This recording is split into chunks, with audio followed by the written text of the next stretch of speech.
High day team paralysis సంబంధించి ఈ తాతకి మన దగ్గర ఉన్న ఓజస్ యాక్టివ్ ఎల్క్యూటన్ ఇవ్వడం జరిగింది. ప్రొడక్ట్ ఇవ్వక ముందుకు ఎలా ఉండే వ్యక్తి ఇచ్చిన తర్వాత ఎలా ఉన్నాడు అనేది మనం ఒకసారి వీళ్ళ మాటలు విందాం. సార్ మీ పేరు? ఈయనకి ప్రాబ్లం ఏమైంది, ఇప్పుడు ఎలా ఉంది? మైల్డ్ స్ట్రోక్, మైల్డ్ స్ట్రోక్ ఉంది. డాక్టర్ చూసి ఎంఆర్ఐ స్కానింగ్ చెప్పేశారు. సో నేను ధైర్యం చేసి ఓజస్ యాక్టివ్ ప్లస్ ఎల్క్యూటన్ చెప్పాను. With in a week lot of change. Okay, ఇది వాడక ముందుకు ఎలా ఉండే వ్యక్తేనా?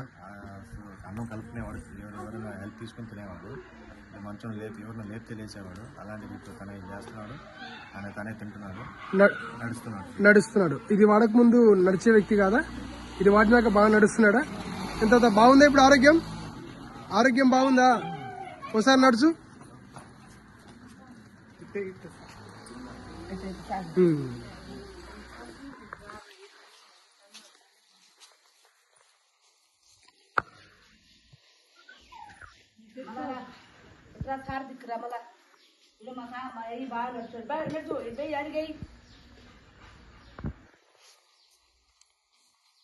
రైట్, చూసారా ఫ్రెండ్స్, లాస్ట్ 10 days బ్యాక్ తాత మంచంలోనే ఉన్న వ్యక్తి, బట్ ఈరోజు ఓజస్ యాక్టివ్ ఎల్క్యూటన్ ఈ రెండు వాడిన తర్వాత తనే ఓన్గా నడుచుకుంటూ తిరుగుతున్నాడు.